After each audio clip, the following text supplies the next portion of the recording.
Welcome to Paskvan Podcasts. Please like, subscribe, and comment. It really helps this channel. Okay, imagine this. A secret. Something buried, not just by time, but literally under the ground, under layers of earth. Right. And it's a story. Well, it's so grand, so unexpected, it basically rewrites everything we thought we knew about this whole continent. Absolutely. Especially when you think about that part of North America, the central Mississippi floodplain. Exactly. It seems so. Counterintuitive, doesn't it? An ancient city there. It does. But these sources you've shared, they just reveal the scale of human achievement that, well, it forces a complete rethink. Okay, let's get into it then. We're going way back. Long before any Europeans showed up, to a place that was just pulsing with life, with power, and honestly, an almost unbelievable scale. And the fascinating thing is, we're talking about a city that, well, by all accounts, it just shouldn't be there. Not in the way we used to picture things. Shouldn't exist. Well, not according to older ideas about pre-Columbian North America. Yeah. Yet it did. It absolutely existed. So this isn't just digging up old pots, is it? Oh, far from it. Yeah. This is about challenging our core assumptions, what was actually possible back then. And maybe more hauntingly, how quickly even the greatest civilizations can just vanish. Right. The details in your sources, they really push us to see the complexity, the sophistication of these indigenous societies long before contact. Okay. So our task today really is to explore the sheer audacity of this place, Cahokia. Audacity, I like that. Yeah, and the vibrant lives lived there. Yeah. And maybe grapple with the big questions around why it ultimately disappeared. That's exactly right. And you sent over this amazing stack of sources, really digging into this forgotten metropolis. We're going to trace its story. Its rise, its life. Yeah, its impossible rise, its really intricate daily life, and then that mysterious decline and how we eventually found it again. It's quite a journey. So get ready, because this is where it gets genuinely captivating. Let's set the scene. We're talking, what, around 1100 CE? Roughly, yes. That's a good point in time, near its peak. Okay, so picture yourself there. Mississippi River Valley, near where St. Louis is today. Flat land, floodplain. Right, just flat, expansive land stretching out until you see something rising out of the morning mist. Not just a hill. No, definitely not a natural hill. It's a mountain, a man-made mountain. Monk's Mound. Monk's Mound, the heart of Cahokia. And just seeing it, it immediately challenges everything, doesn't it? How could that be there? This is absolutely the starting point for the mystery. Yeah. And what an enigma. How big are we talking? Okay, Monk's Mound rises nearly 100 feet. Think like a 10-story building. 10 stories. Just earth. Just earth. An artificial peak completely dominating that flat landscape. And its base, it sprawls over 14 acres. 14 acres. Yeah, it's got a footprint wider than the Great Pyramid of Giza. Wow. Okay, that puts it in perspective. Wider than Giza. Yeah, think about the sheer audacity, as I said, building that without metal tools. No metal shovels, nothing like that. Nothing. No draft animals, no beasts of burden to haul the heavy loads. So no oxen, no horses. Nope. And no wheel. No mechanical advantage like that. How did they even do it? Basket by basket. Archaeological estimates suggest this one mound, Monk's Mound, took over 22 million cubic feet of soil. 22 million. Moved in baskets, carried by people, sometimes quite a distance. That's just staggering. The manpower involved. Tells us right away, doesn't it? This society was organized, it was powerful, and deeply ambitious. They could command enormous human resources. And it wasn't just piled up, right? The sources mentioned engineering. Exactly. It wasn't haphazard. They used sophisticated techniques, carefully layered baskets of different soils. Clay, sod, sand, loam for stability, for drainage. To stop it washing away in floods. Precisely. This was a flood-prone area.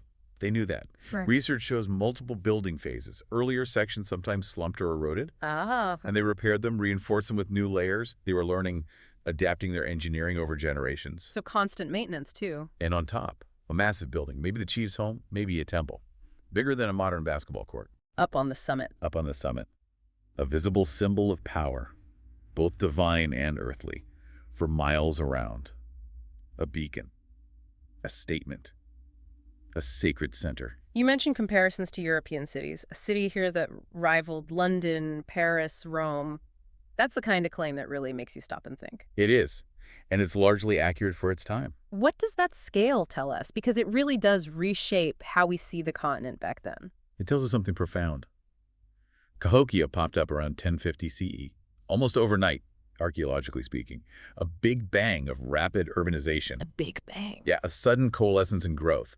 Peak population estimates, usually between 15,000 and 20,000 people just in the core city. 15 to 20,000? Maybe even more in the surrounding settlements. Yeah. Some scholars suggest up to 40,000 in the greater metropolitan area. Okay, let's compare that again. London, Paris. Right, around 1100 CE, London had about 18,000 people. Paris, maybe 25,000. So Cahokia was right there with them, one of the world's biggest cities at that moment. For a time, yes, absolutely. And unlike Europe's stone cities, Cahokia was built of earth. Over 120 mounds at its peak. 120, not just Monk's Mound. No, over 120. Meticulously built layer by layer. Different shapes, too. Flat-topped platform mounds for important buildings. Like temples or elite houses. Exactly.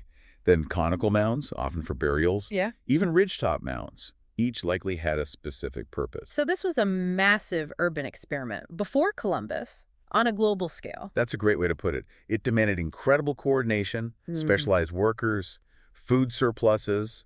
It just completely demolishes that old idea of North America as some empty wilderness. No, this was tens of thousands of people living, working, worshiping together, a complex society. A true metropolis. So, okay, not just scattered villages then. A planned urban center. How did they organize it all, especially if it grew so fast? Well, the planning is one of the most remarkable things. It wasn't random sprawl. No. No. South of Monk's Mound, they laid out the Grand Plaza. The Grand Plaza, how big was that? Huge. Nearly 50 acres. And get this. They meticulously leveled it. Leveled 50 acres. By hand. By hand. Smoothing out the natural landscape to create this perfectly flat, enormous open space. This was the civic and spiritual heart. Thousands could gather there for ceremonies, markets, maybe games. A grand stage like Giza. Exactly. And around it, organized neighborhoods. Not just random huts. What were the houses like? Small rectangular wooden homes, usually wattle and daub, woven branches plastered with clay, probably thatched roofs. Okay. But the key is, they weren't just anywhere. Archaeology, things like ground-penetrating radar and looking at post-hole patterns, shows they were clustered, groups of houses around central courtyards. It suggests they were organized by kinship, maybe family groups or clans. So the city layout itself reflected their social structure. Precisely. It reinforced who you were related to. Yeah. It's intentional urban planning, from the massive plaza down to the family compound. It speaks volumes about how complex their society was. And protecting the center of all this. You mentioned a palisade, a huge wooden wall. Yes, a massive wall. That sounds like, well, it suggests they weren't always feeling safe and secure, does it? Hints at pressure. That's a crucial point. This wooden wall ran for nearly 2 miles. 2 miles. Circling the central precinct, Monk's Mound, the Grand Plaza, the elite areas. And it wasn't just a fence. Think formidable. How so? Tens of thousands of big oak and hickory logs sunk deep into a trench. Probably had watchtowers, bastions at intervals. Wow. But here's the really critical part from the sources. They didn't just build it once. They rebuilt it at least 4 distinct times over about 150 years. 4 times, each time needing, what, thousands of trees? Estimates are 15,000 to 20,000 new logs each time. Imagine the labor, the deforestation. That's an enormous ongoing effort. What does that tell us? It screams constant, persistent pressure, whether it was external enemies, rival groups raiding. Or internal problems. Or internal unrest. Maybe tensions between elites and commoners. Different factions fighting for power. Or perhaps it was also symbolic. Symbolic how? Marking off the sacred core. Separating the powerful from everyone else. Controlling who got close to the center of power. Right. Keeping people in or keeping people out. Or both. Exactly. But whatever the primary reason, it's this silent testament to a society under significant strain, even when it looked most powerful. Okay, so defense. Huge mounds, planned layout. But there was also this deep connection to the cosmos, wasn't there? Tell us about Woodhenge. That sounds incredibly mysterious. It really is. Woodhenge gives us this amazing glimpse into their spiritual and intellectual world. Where was it? Just west of Monk's Mound. Archaeologists found evidence of these large circles, not stone like in England. Right, hence the name, I guess. Exactly. But huge posts made of red cedar and precisely aligned with the sun. Aligned how? So if you stood in the center, you could watch the sunrise at the solstices and equinoxes. Winter and summer solstice, spring and fall equinox. Yes, and the alignment was perfect. On the equinoxes, for instance, the sun would rise directly over Monk's Mound in the distance. Wow. Imagine seeing that. It must have been awe-inspiring, profoundly spiritual. It wasn't just marking the seasons, it was linking the heavens, the earth, and their central monument. So a calendar, but also something more. Oh, definitely. It was cosmology, sacred geography, public theater. The post marked other important dates too, creating a ritual calendar. It turned the city itself into a kind of observatory. In a way, yes. A place where time was measured by the stars, where seasons became sacred rituals, where the connection between the earthly and the divine was dramatically displayed. That image you painted, the ruler on Monk's Mound, the sun rising, framed by Woodhenge. It's powerful, isn't it? All orchestrated to reinforce their power, their divine right to rule. It showed an incredible intellectual sophistication, weaving astronomy right into their politics and religion. Okay, so we have the massive scale, the engineering, the astronomy, but let's get down to the people. What was daily life like inside those walls, under that giant mound? What was the actual heartbeat of this place? Well, life there was this mix, ordinary and extraordinary all at once. So, Imagine walking through a neighborhood around, say, 1150 CE.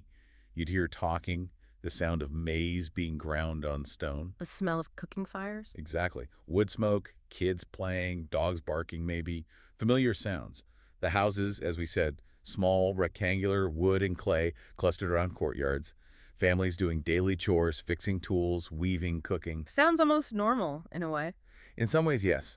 But overlaying that was this profound social order. Those clusters of homes, organized by kinship, by clan. Right, reflecting the social structure. And archaeology shows clear differences. House sizes varied. What people were buried with very dramatically. Even their diets, based on analyzing bones, seem to have differed. Suggesting social classes? Hierarchy. Clearly. Elites probably lived closer to the center, maybe inside the palisade. Better houses, richer food. Commoners were the labor force, building, farming. And Monk's Mound was always there, wasn't it? Looming over everything. Always visible. A constant reminder of the hierarchy, the city's power, the structured nature of their world. It was bustling, dynamic, but deeply ordered. What about the economy that held it all together? You mentioned farming. Maize was key. Maize corn was absolutely the lifeblood. Huge fields spreading out from the city. Intensely farmed. Enough to feed 20,000 people. They had to. Supplemented with squash, beans, sunflowers, plus hunting deer, bison, turkey, fishing in the rivers. But it wasn't just local stuff, was it? You said it was a hub. Precisely. This is crucial. Cahokia wasn't just a big city. It was the center of this vast economic and ideological network across North America. How do we know that? What kind of evidence? The materials found there? Copper, huge amounts from the Great Lakes region, hundreds of miles north. Copper. What did they use it for? We'll get to that, but it wasn't primarily tools.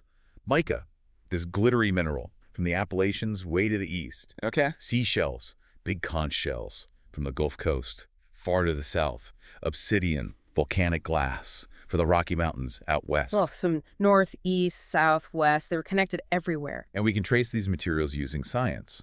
Elemental analysis, X-ray fluorescence. It matches the unique chemical fingerprints of artifacts to geological sources hundreds, even thousands of miles away. Incredible. So established trade routes, alliances maybe? Definitely. Long-distance trade, logistics. Possibly tribute systems flowing into Cahokia. Even local stone, chert, was turned into beautiful projectile points and blades traded far and wide, not just as tools, but as symbols of status. A cultural superhighway, you called it. Yeah, with Cahokia right at the crossroads, exchanging goods, ideas, beliefs across the continent. It connected so many diverse cultures. And the artistry. The sources mentioned it wasn't just practical, it was deeply spiritual. That copper workshop sounds unique. It really does. And it tells us so much about their values. Archaeologists found the only known pre-Columbian copper workshop north of Mexico right there in Cahokia. Well, what were they making? Highly skilled artisans were hammering thin sheets of this imported copper into amazing shapes. Intricate birds, ceremonial masks, ornaments. Not tools, then. Mostly not. These were items of symbolic power, for rituals for the elite. Same with shell. They carved intricate designs onto shell gorgets discs worn as pendants. What kind of designs? Falcons, serpents, spiders, complex cosmological symbols. Even their pottery had sophisticated designs that weren't just decoration, they reflected their worldview. So everyday objects held spiritual meaning. Absolutely. A tool could also be a symbol. Everything was interwoven, the natural, the supernatural. Yeah. They saw the cosmos in layers. Layers. Yeah, typically an upper world sky, spirits like the thunderbird, a middle world where humans lived, and an underworld water, caves, powerful serpent figures, Okay. and the famous Birdman figure often found carved or embossed. The Birdman tablet. Yes, that's a key example. It shows a figure, human-like body, but with bird features, wings, maybe a falcon mask. It often represents a powerful being, maybe a shaman or mythical ancestor, who could travel between these worlds. Connecting the upper world and maybe the underworld, represented by serpents sometimes. Exactly. And the ruler, living atop Monk's Mound, was seen as the axis point, literally between earth and sky. Their job was to balance these cosmic realms. So they're art, religion, politics, all tied together. Profoundly intertwined. Okay, this paints an amazing picture. Sophisticated, spiritual, organized. But then there's the other side. The sources reveal something darker, more brutal. Mound 72, it sounds genuinely chilling. It is. This is where the picture gets complex and maybe uncomfortable. Mound 72 forces us to confront the reality of power in Cahokia. What did they find there? It started with the burial of one high-status man, clearly a leader, laid out on this incredible blanket or cape made of over 20,000 shell beads, shaped like a bird, like the Birdman figure. 20,000 beads, wow. But that wasn't all. Around him and in pits nearby, the remains of over 250 other people. 250 sacrificed. The evidence points overwhelmingly to ritual sacrifice. One pit had over 50 young women, all aged between 15 and 20, laid out in neat rows. Oh my God. Some evidence suggests they might have been buried alive. That's horrifying. Another pit nearby held over 50 men and women. Many showed signs of violent death, decapitated, hands removed. Executed. Ritually executed, it seems. Another group of 4 men, also missing heads and hands, surrounded by caches of beautiful arrows. It wasn't random violence. This was planned, staged. Why? What was the purpose? It seems tied to the leader's death, to accompany him into the afterlife, to show his immense power, his control over life and death, to appease the gods, to reinforce the social order through terror. Probably a mix of all those things. So the forensic evidence is clear. Cut marks, injuries. Yes, clear signs of trauma, cut marks on vertebrae from decapitation, blunt force trauma, defensive wounds on some. It was orchestrated violence on a massive scale. So living in Cahokia, you lived with this stunning cosmology from Woodhenge, but also under the shadow of this kind of ritual terror. That's the duality. Magnificent achievement built alongside, and perhaps on, brutal ritual power.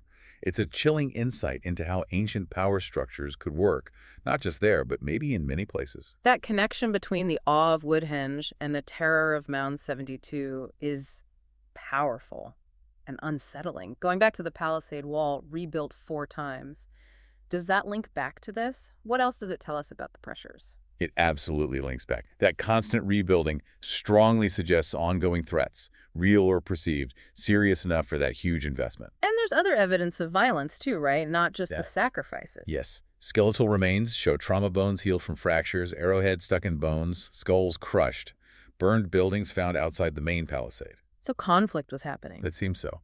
While Woodhenge projected unity and cosmic order, the palisade hints at division, fear. Was it outside groups attacking? Or fighting within the city. Or internal strife.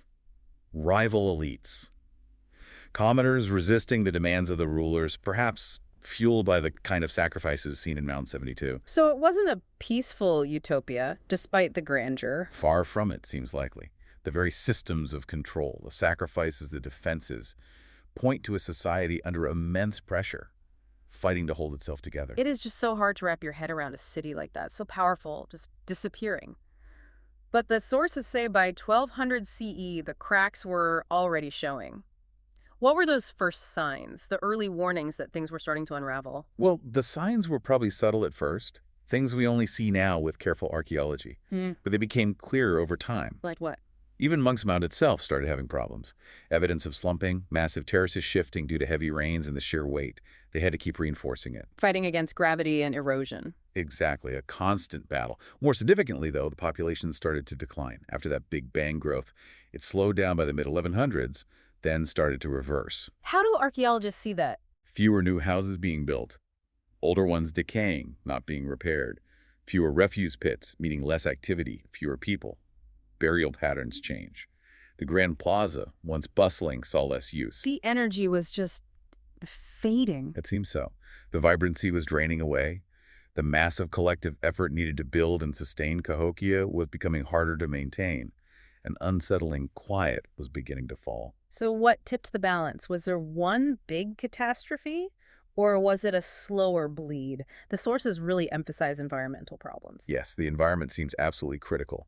Cahokia was in a fertile spot, yes, but also a vulnerable one, that floodplain location. Prone to floods, but maybe droughts too. Exactly. And we have evidence for that now, particularly from tree rings, dendroclimatology. Tree rings, how does that work?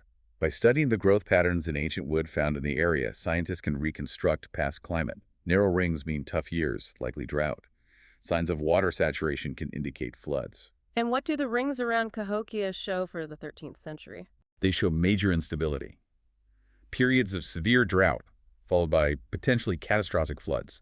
Imagine that cycle hitting your main food source, maize. Crops failing year after year, either too dry or washed away. Devastating. And remember the deforestation we talked about? For the palisades, buildings, firewood. Right. Stripping the forest led to more soil erosion. Rain washes topsoil away faster. Rivers silt up. Floodwaters rise higher. Land fertility declines. So a feedback loop. Environmental damage making climate shifts even worse. Precisely. Tens of thousands of people to feed, and the land is becoming less reliable, less productive. Hunger can absolutely be the silent killer of a civilization. Malnutrition, weakness, social unrest. And we already talked about the violence, the palisade, the skeletons. Did that get worse as resources got scarcer? All the evidence points that way. More competition likely meant more conflict. External or internal? Probably both. Maybe outside groups saw Cahokia weakening and started raiding more. Or maybe the fiercest conflict was internal. Factions fighting over dwindling food supplies. Or people rising up against rulers who couldn't provide or seemed responsible for the hardship. Those are strong possibilities. The very rituals, the sacrifices that might have worked to unify people in good times could become deeply divisive when everyone's suffering. Resentment could easily build. What about disease? A crowded city, trade networks? Seems like a perfect setup for epidemics. It's a very strong possibility. Almost inevitable, really. Why? Dense population, limited sanitation, people living close together. Plus, those trade routes we mentioned. They don't just carry goods, they carry germs. So new diseases could have swept in. Easily. Pathogens carried by traders from distant areas could devastate a population with no immunity. We don't have direct proof of specific plagues like written records. But the skeletons. Skeletal remains often show signs of poor health malnutrition, stress markers like lines on bones or teeth, enamel defects. People were clearly suffering, their immune systems likely weakened. Making them more vulnerable to outbreaks. Exactly. So you have this perfect storm brewing, environmental disaster causing food shortages, leading to malnutrition and social unrest, maybe increased violence, and then disease sweeping through a weakened population. A cascade of crises. A cascade that could quickly overwhelm even a powerful, organized society like Cahokia. And the end result. Yeah. This incredible city, a wonder of its time, just empties out. By 1250 CE, the decline was dramatic. Neighborhoods abandoned, houses collapsing, farms going wild. The silence must have been eerie. By 1350, it was almost completely deserted. Imagine walking through it then. The Grand Plaza overgrown with weeds, Woodhenge posts rotting and falling. Monk's Mound still there, immense, but the big building on top empty, decaying. No sounds of life anymore. Just the wind. Maybe animals. By 1400, Cahokia as a living city was gone. A civilization that powerful just ceased to be, leaving those mounds and so many questions. That might be the most haunting part. Not just that it disappeared, but the silence after. Why don't later native tribes in the area seem to remember it? No stories, no legends of this massive place. That silence is profound.